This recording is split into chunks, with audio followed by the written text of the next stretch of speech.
Chapter 19. City Slickers. After a long, brisk walk in the cold desert night, Pris and Saren crossed the remains of a railroad track, its precious steel tracks long scavenged. Their night vision goggles pick up the outlines of houses beyond, and they slow down to a more careful pace as they cross the track. In the distance, the flickering light of a bonfire reflects shadows against walls. Let me do the talking, Pris whispers as she unclips her arm clip and removes the goggles. She advises Saren to do the same. These gangs don't like anything modern, Pris says quietly. and they'll let you know too. She grimly nods as she recalls her last dealings with the desert people. The desert people are the last remnants of a dying culture, long after the heat turned the southern steppes into a barren wasteland. Without water and vegetation, left alone by their federal governments, people turned their frustration into anger against AI-guided technology. They fail to understand that their old technology put the world on the brim of disaster in the first place. Combined with a fundamental belief in the teachings of the Trinity Church, the desert people have become a chaotic, ungovernable community that roams the southern deserts. Their numbers are too small to amount to a real threat, but all along the Federal Shore Highway, warning signs remind drivers not to stray into the desert. Pris and Saren slowly walk along a street that is filled with potholes and sand mounds. The sunburnt asphalt is riddled with cracks, making them stumble in the dim star-lit night. The bonfire light illuminates a street intersection. The ruins of a Trinity church loom beyond. As Pris and Saren approach, they notice a group of people sitting on couches, boxes and mattresses strewn around the large fire bowl. On the other side of the intersection, solar collectors, generators and water condensers are randomly spread over an area that may have been a small park once. Slowly walking into the firelight, Pris holds out her hands in peace and clears her throat. Good evening to you. We come in peace. The group looks up from the fire and turns toward them, seemingly not alarmed by their presence. Instead, their glances are more of a business calculation, weighing the worth of the newcomers against their potential resistance. A glint of light catches Saren's attention.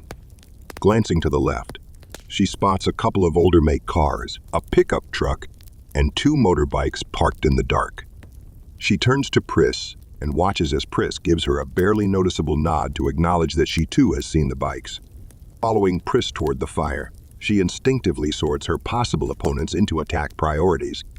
A large bald crow dominates a couch, flanked by a young Len to the left of him and an Ama to his right. Both gaze at them with unsteady glazed eyes, shifting closer to the crow. Saren recognizes their fashion style. She looked like that 5 years ago. Behind the fire, two Ama, two Len and a crow share a wide couch, while yet another crow just picks up a bottle of liquor from a large box. The bald crow rises from his couch, impatiently brushing off the Len's arm. Her hollow dark eyes follow the crow as he shuffles toward Pris and Saren, slightly swaying. The fire casts dancing shadows across the crow's leathery face, and the crow feet around his eyes deepen as he squints at the newcomers. Look here, boys, He sneers. city slickers. Stepping into their path with folded arms, he leans forward, growling at Pris. You're far from home, Mama. His breath reeks of alcohol and rotten meat, and bloodshot yellow eyes reveal his addiction to Fentex.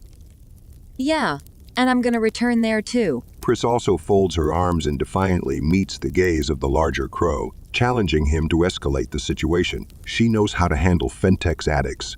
They are all bark and no bite. Meanwhile, Saren glances at the rest of the crew. Their bodies start to tighten, waiting for their leader's response. The Len on the couch spits into the fire and her shrill cry pierces the night air. Back to the electronic hell, where you belong, you aberration. The other gang members mumble and nod in agreement. The crow grins back at the Len and his crew, while he casually tells Pris. You see, we don't like your type down here. I know. Pris steps back, lowering her head and raising her arms. Look, I don't want to be here. Pris explains. She gestures over her shoulder with her thumb and continues. My car broke down out there, and it was a long walk to find this town. She registers the crow's thoughtful gaze over her shoulder into the dark where they came from. Strangely, Pris also senses an air of confidence in his gaze that goes beyond physical prowess. She reaches under her sweater and pulls out a bag of gold dust, making sure that the crow notices the pistol grip of the stun gun. Casually, but deliberately, resting her right hand near the gun, she lifts the bag into the air and shakes it enticingly. If you sell us some bikes, we're out of here. She smiles, observing the response of the rest of the gang. The hypnotic flow of the gold dust has their full attention, but Saren finds their almost serene demeanor disturbing. Like a flock of vultures circling above a mortally wounded prey, biding their time. Pris presses on, not waiting for the crow to answer. You got a couple of bikes sitting over there. She says, I'll buy them right now, right here. If not, I'm out. Got a long walk ahead of me to the coastal highway. The crow licks his cracked lips and stares mesmerized at the flowing golden powder in the bag. His hands hang loosely at his sides, fingers twitching rhythmically beneath the edge of his cape. Pris can see the greed getting the better of the impulsive crow, and she rests her hands offensively on the pistol grip, lowering the bag slowly. But again, Pris feels that unsettling air of superiority in the crow, as if he already anticipates the outcome of their encounter. Nervously, Pris sweeps the scenery and locks eyes with Saren. The frown on her face and her darting eyes intensify Pris's alertness. Okay. The crow finally snorts and opens his mouth for a grin. His misaligned yellow-brown teeth and broken stumps are another sign of his frequent Ventex use. Just to get you out of here, I'll accept. He says. The bag for 2 bikes. He spits in his hand and holds it out for Pris to shake on it. As he holds out his arm, his cape rides up and Pris notes the oval shape of an arm clip. It takes Pris a second to combine the surreal information. Like looking at a Stone Age crow with a machine gun. Something does not add up. Desert people don't wear arm clips, not even as decoration.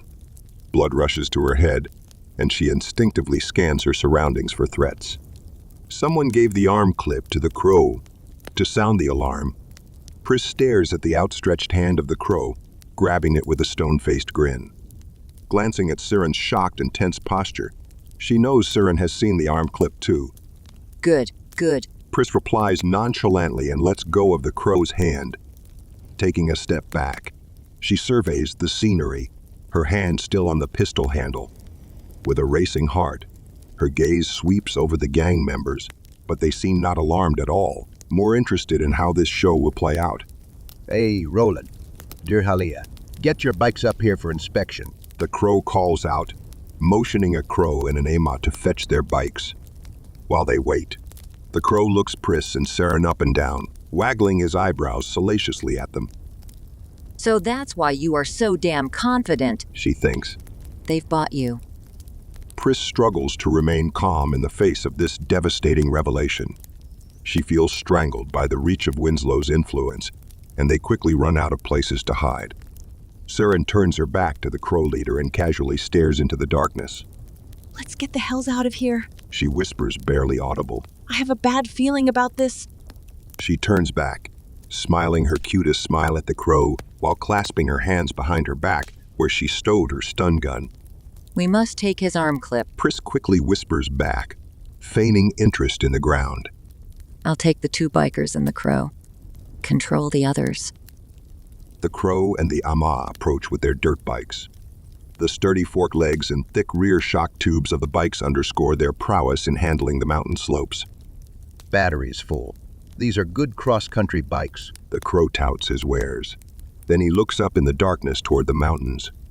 Good for riding these mountains. He adds with a filthy grin. He knows. Pris realizes.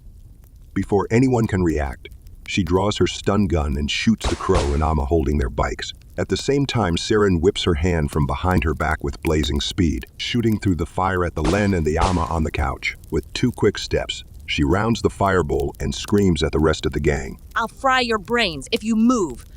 Frozen in shock at the sight of the beautiful small Len and her blood-curdling scream, they dare not move and try to evade Saren's intense, malevolent stare. Meanwhile, Pris's gun is firmly pressed against the neck of the crow leader.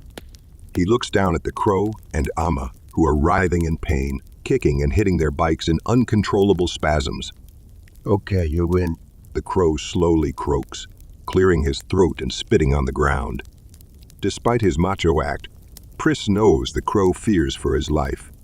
At this distance, a stun bullet would penetrate his skin and muscles, clamping down vital tissue and killing him outright. His nervous gaze at Pris is met by cold determination. Take off the arm clip. She tells the crow. Or not. I can pry it off your dead body after I shoot you. She adds. With shaking fingers, he removes the arm clip and holds it out with 2 fingers. Thank you. Pris remarks politely, taking the arm clip. With the gun pressed at his neck, Pris steers the crow back to his couch and pushes him down. She throws the arm clip at his feet and fires a round at it. With a bright spark, the battery catches fire and quickly burns out. Flinching at the gunshot, the crow leans back. He looks left and right, checking on his triple partners beside him, who still twitch irregularly under the electrical shock. Time to go. Pris nods at Saren and motions at the other gang members. No, wait. They scream, trying to get away from the couch. 4 shots later, the rest of the gang is locked in electrical spasms, their bodies twisting and curling uncontrollably. Pris stares at the bald crow, who breathes rapidly, his eyes locked on the barrel of her gun. Sweat is running down his face as he leans forward to negotiate. Look, The stun gun bullet hits him square in his chest, sending him flying back against the cushions. Staring at his twitching body, Pris spits at him. I should have killed you, but you're not worth it. Saren drags the unconscious Emma off her bike and gets on, starting the engine. A high-pitched whistle echoes through the ruins as she tests the throttle. Putting her night vision goggles on, she shouts over the whine of the bike turbine. Let's go! We need to warn the others. Saren's bike surges ahead into the dark. With a high-pitched whistle of her own bike turbine, Pris follows Saren into the night. Oh dear. Yeah, I wouldn't bet on me right now.